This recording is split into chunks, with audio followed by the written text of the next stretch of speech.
They said he was throwing his life away, that no one in their right mind would choose to take care of a man who could barely speak, barely move, and who, according to everyone, had one foot already in the grave. But Evan Landon did. He was 27, a registered nurse, recently certified, with no home, no family, and no job offers. He had come out the year before, and in doing so, the last of his bridges burned his conservative parents, his church community, even the hospital where he trained. They didn't fire him. They just stopped seeing him. So when a private agency posted an obscure position live-in caregiver for a non-communicative elderly man in the outskirts of town, Evan said yes. Not because it paid well, it didn't. Not because it would help his career, it wouldn't. But because no one else had said yes. And Evan knew what it felt like to be no one's first choice. The man's name was Thomas Wexler. He lived in a large, creaking estate surrounded by silence. His body was frail, his words rare, his past locked somewhere behind the gray of his eyes. The agency gave no history, only a folder with medication instructions, a list of emergency numbers, and a key to a house that didn't seem to want company. Evan moved in with nothing but a duffel bag and the kind of heart that didn't calculate kindness. The townspeople whispered. The former landlord laughed when Evan said where he was going. A gay nurse caring for a corpse-to-be. That's not a job. That's a punchline. But Evan didn't answer. He just packed his things, left his room key on the counter, and took a cab to the address no one else would take. Mr. Wexler didn't speak the first week. He didn't move much either. His days were a blur of medications, sponge baths, and silence so heavy it made the air feel like glass. Yet Evan never treated him like an empty chair. He shaved him gently each morning, reading aloud the news just in case the man still listened. He cleaned the bookshelves one by one, dusting off volumes whose spines hadn't been touched in decades. He trimmed the hedges, cooked fresh soup, adjusted pillows without being asked. It wasn't about being seen. There was no one to see. But still, Evan made the bed with care. Still, he placed a single cup of tea on the table every morning, whether Wexler drank it or not. One night, the old man struggled to sit up. Evan was there in seconds, steadying his shoulders. The man didn't speak, but their eyes locked, and in that moment, something passed between them, something heavier than words. Gratitude, maybe, recognition, or simply the fragile echo of a man who hadn't been touched with kindness in a very long time. Evan didn't cry that night, but when he turned off the bedside lamp, he whispered something into the dark, "You matter." He wasn't sure if Wexler heard it, but he said it anyway, because sometimes the people the world calls invisible are the ones who need to be reminded they're still here. And Evan had nothing left to give but presence. But sometimes, presence is everything. If you've ever been the one others overlooked, if you've chosen kindness when no one was watching, remember it's not the audience that defines your worth. It's the heart you bring to the quiet rooms. Follow us at Heart Story, where the overlooked become unforgettable. Part 2 comes next. The days moved slowly in the Wexler estate. Morning light slanted through lace curtains, catching dust in the air like tiny secrets too small to see. Evan began to notice things, not loud things, but strange things, soft and out of place, like quiet clues left behind by someone who once had a much louder life. There were the stamps on the envelopes in the study. They weren't from nearby towns or even from the U.S. They were from Ghana, from Zurich, from Cairo, some handwritten in fine, old cursive. Most unopened, stacked in neat piles on a desk that hadn't been touched in years. There were books rows upon rows lining the walls of the library, but they weren't novels. They were thick, leather-bound ledgers, titles like Emerging Markets of the 80s, Private Equity and Sovereign Wealth, Risk and Reputation. Evan didn't understand most of them, but he dusted each one anyway, sometimes stopping to stare at the names on the book plates. T, W, always those initials, always the same. Then came the clothes, folded in a cedar chest beneath the bed, perfectly preserved, tailored blazers embroidered with discreet patches. Zurich 1978, Cairo 1983, Seoul 1992, names of years. Places Evan had only seen on maps. He held them with reverence, as if touching fabric might unlock memory. One evening, after dinner, Mr. Wexler stirred from his chair. It was rare. Most days, he barely moved beyond his quiet groans and shallow breaths. But that night, his eyes followed Evan's every motion. When Evan knelt to adjust the blanket across his knees, Wexler reached out not to stop him, not to pull away, but to rest a thin, shaking hand on his shoulder. It stayed there longer than necessary. "I used to have everything," the old man rasped, voice like rust cracking through silence. "And then, I lost myself." Evan looked up, startled not by the words, but by the effort they took.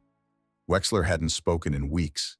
Now, his eyes brimmed with something ancient and unfinished. Regret, maybe, or grief worn so long it became part of him. But Evan didn't ask. He didn't dig. He simply nodded and whispered, "It's okay. You're not alone now." In the following days, the silences between them changed. They weren't as cold. They weren't empty. Wexler began watching Evan with more than fatigue. His gaze followed the way Evan set the table, how he hummed while folding towels, how he sat by the fireplace and read aloud from the newspaper, even though no one asked him to. Sometimes Evan found himself speaking to the room, even if Wexler was asleep. He would recount his shift at the hospital years ago, or a memory of his childhood before things got hard, before the world taught him to shrink. It wasn't for response. It was just because someone was listening. And one afternoon, while rearranging the study, Evan found a photo. It was tucked inside a drawer behind a rusted key. A black and white image of Wexler in his prime, tall, broad-shouldered, dressed in a suit outside what appeared to be a foreign consulate. His hand rested on the shoulder of a man in a military uniform. Both were smiling like the world was still within reach. That night, Evan brought the photo to the living room and placed it on the table beside Wexler's chair. The old man didn't say anything, but his fingers, slow and unsure, reached out and touched the edge of the frame with tenderness, as if recognizing a ghost. "I was someone once," he murmured. Evan sat beside him and replied, "You still are." It wasn't praise. It wasn't pity. It was the kind of sentence born from being seen not as a patient, not as a burden, but as a man whose worth wasn't buried with time. In the stillness of that house, Evan began to understand something he hadn't seen before. The man he was caring for wasn't just a forgotten relic of a better time. He was the vault of a past too complicated to carry alone. And what Evan was offering without asking, without expecting, was a kind of presence most people no longer gave. He wasn't fixing Wexler. He wasn't saving him. He was simply choosing not to look away. And sometimes, healing doesn't begin with medicine. Sometimes it begins when one person dares to stay when everyone else has left. When Mr. Wexler passed, it was not dramatic. There were no gasps, no sudden alarms. Just a quiet final breath during a gray morning rain. Evan had stepped out to warm his tea. When he returned, the old man's eyes were closed, not from sleep, but from stillness that didn't end. Evan stood beside him for a long while, unmoving. There were no tears at first, just a heavy pause in the world. He adjusted the blanket, folded the man's hands, and turned off the nearby radio playing soft jazz, as if allowing silence to honor what words couldn't. Later that afternoon, a black car arrived in the driveway, long, gleaming, too polished for this quiet town. A man in a dark coat stepped out, carrying a leather briefcase and a sealed envelope. He introduced himself as Mr. Halbridge, a senior partner at Wexler & Rhodes, a discreet legal firm with no sign and no website. Evan wasn't expecting a will. No one had spoken of family, heirs, or estate matters. To him, Wexler had been simply that a man with a fading past and tired bones. Nothing more. Nothing to claim. Nothing to be left behind. But in a private room, across from mahogany panels and the smell of tobacco ink, Mr. Halbridge opened the file. Inside were documents thick, notarized, bearing seals from countries Evan had never been to: Switzerland, Brazil, Ghana, South Korea. Mr. Halbridge read with a calm voice, precise and practiced. He explained that Mr. Thomas Wexler was not a retired factory worker or a forgotten widower. He was the majority silent shareholder in 9 privately held banks across 4 continents. institutions that operated under shell trusts and offshore entities, each traced back to a name few remembered but many owed. And then he read the last line. All assets, holdings, and operational rights are hereby transferred to Evan Landon, sole beneficiary and designated steward. Evan didn't move. Mr. Halbridge continued, stating that Mr. Wexler had spent years choosing candidates to succeed him: advisors, young lawyers, academic protégés. Some were groomed carefully, even brought to the estate in earlier decades. But one by one, they drifted away. Some left after the money dried up in front of their eyes. Others grew tired of a man who offered nothing but silence and declining health. Only one had stayed: Evan. There were no cameras recording his care, no contracts to sign, no promises of return. And yet, Evan had stayed through the illness, the silence, the forgotten days, not for inheritance, not for gain, but because it was the right thing to do. The house, now fully transferred to Evan's name, concealed more than old books and dusty furniture. In the basement, behind a reinforced steel door that Mr. Halbridge unlocked with 2 keys, were decades of archives, hand-signed contracts, ledgers of investment, framed photographs of world leaders whose names filled textbooks. Evan stood in that cold room, surrounded by proof of a life he'd never suspected. The man he had bathed and fed had once reshaped global economies. Now, everything was his to manage. The temptation to see it as a reward crept in, but Evan knew better. This wasn't a prize, it was a trust. In the following days, journalists reached out. Rumors began swirling. An anonymous nurse inherits billions. Questions flew about manipulation, seduction, fraud. But Evan didn't respond. He didn't appear in interviews. He didn't change his number. Instead, he opened the journals Wexler had left behind, personal notes of deals made, mistakes committed, names of people helped and others wronged. And in one of them, scrawled on the back of a prescription pad, were 5 words underlined twice: "Don't forget what power does." Evan didn't. In a world where wealth often blinds those who inherit it, he chose to remember that kindness, when freely given, can open doors no ambition ever could. What Evan inherited was not just control over assets, but the weight of a legacy built in silence. And in accepting it, he understood some inherit empires through bloodlines, others through quiet acts of compassion that outlast the very ones they were offered to. News travels fast when wealth is involved. And when it's unusual, when it breaks the rules of who gets what and why, it spreads like wildfire. Within a week of Mr. Wexler's obituary running in a small local column, Evan's name was everywhere, though often attached to words that reduced, speculated, or accused. He was just a nurse, a companion with ulterior motives. Was there coercion, a secret affair? Some headlines whispered, others screamed. The world couldn't understand how a man like Evan Young, gay, once homeless, with no pedigree, could inherit billions from someone like Thomas Wexler. So they looked for angles, for flaws in the narrative that might make it easier to digest. But the first wounds didn't come from strangers. They came from people Evan had once loved. The hospital that once quietly pushed him out now reached out publicly, proposing a partnership of inclusion and inviting him to keynote an event. Old friends resurfaced. Those who hadn't returned his calls when he was living out of his car now requested meetings, offered business pitches, forwarded resumes. One day, Evan received a message from a man whose name he hadn't seen in years. It was brief. "Hope you're doing well. I've grown a lot. If you're open to talking, I'd love to reconnect." It was his ex, the same man who had once told Evan to keep his identity quiet if he wanted to be taken seriously. It kept coming. Phone calls, letters, media requests, not for who Evan was, but for what he now represented: access, status, leverage. He said nothing.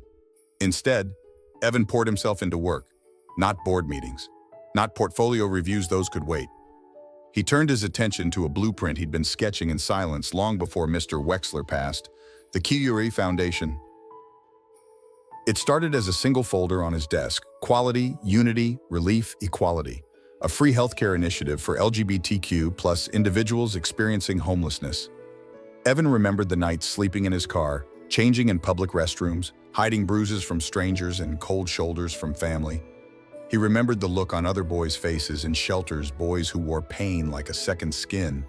The money he inherited was more than a sum. It was a tool, and Evan intended to build with it.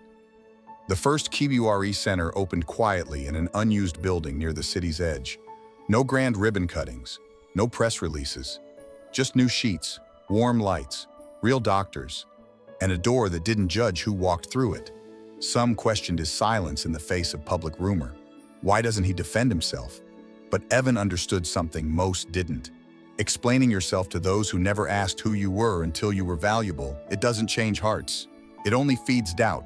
And Evan didn't owe explanations to people who had vanished when his name meant nothing. He let his work speak. One afternoon, he returned to the Wexler estate and sat alone in the library. The dust had been cleared, the curtains open. On the wall was a portrait of Wexler as a younger man, watching the room with tired grace. Evan lit a single candle on the desk and opened the ledger titled Legacy. He didn't feel powerful. He felt responsible. In a world that celebrates results but rarely honors reasons, Evan found clarity in something Wexler had once scribbled in the margin of a page. Character isn't what you prove under spotlight. It's what you preserve in the dark. And Evan preserved his silence. Not out of pride, but out of purpose. He had learned that not every person who returns to your life comes back to honor your journey. Some come to stand in your light without knowing how you carried it. The lesson was never to push them away with anger, but to stay rooted in what called you forward in the first place. Evan didn't need their approval. He had something far rarer: peace. Winter came softly that year, blanketing the Wexler estate in silence and frost. The world outside had grown louder, busier with headlines, interviews Evan never gave, and whispers he no longer heard. But inside the estate, the rooms remained quiet, unchanged, like a pocket of stillness held apart from time. It had been nearly a year since Mr. Wexler passed. Evan had settled into a new kind of rhythm. The KBRE Foundation had expanded, 2 more centers opened, both fully staffed and already saving lives. But even in the midst of progress, something lingered, a thread left untied. Then one morning, an envelope arrived. It came from Zurich, marked with an old bank insignia, and handwritten in ink faded with age. The postmark was from years ago, long before Wexler's death. Evan held it in his hands, unsure whether to open it, but something in the slant of the handwriting felt familiar, almost too familiar. Inside was a letter, not addressed to Evan, not at first. It began formally, "To whom it may concern," and then shifted into something far more personal, lines written by Wexler himself, long before Evan had ever stepped into that house. "I have tried," it read, "to find someone worthy. I've chosen lawyers with perfect records, politicians with silver tongues, scholars with brilliant minds, 9 of them. Each had the credentials, each had the charm, each left." The next lines trembled as Evan read, "I am old now, not just in age, but in spirit, and I know the right person isn't always the one you prepare for. Sometimes he arrives by accident. Quiet, unassuming, uninvited but steady." There was a pause in the ink. Then, one final paragraph. "You weren't in the original will, Evan. You weren't supposed to be part of this legacy. But you changed everything without knowing. You stayed, not for gain, not for recognition. You stayed because you saw me as a person long after the world stopped doing so. And for that, I rewrote everything. You weren't chosen. You earned it." Evan read the letter again, slower this time, the words sinking like rain into dry soil. Not because of what it meant legally, he already had the empire, but because of what it meant to be seen, truly seen. Not as a charity case, not as a token, not as a mistake or miracle, just as someone who stayed. Later that evening, the KBRE Foundation hosted its first anniversary at a small community hall in New York.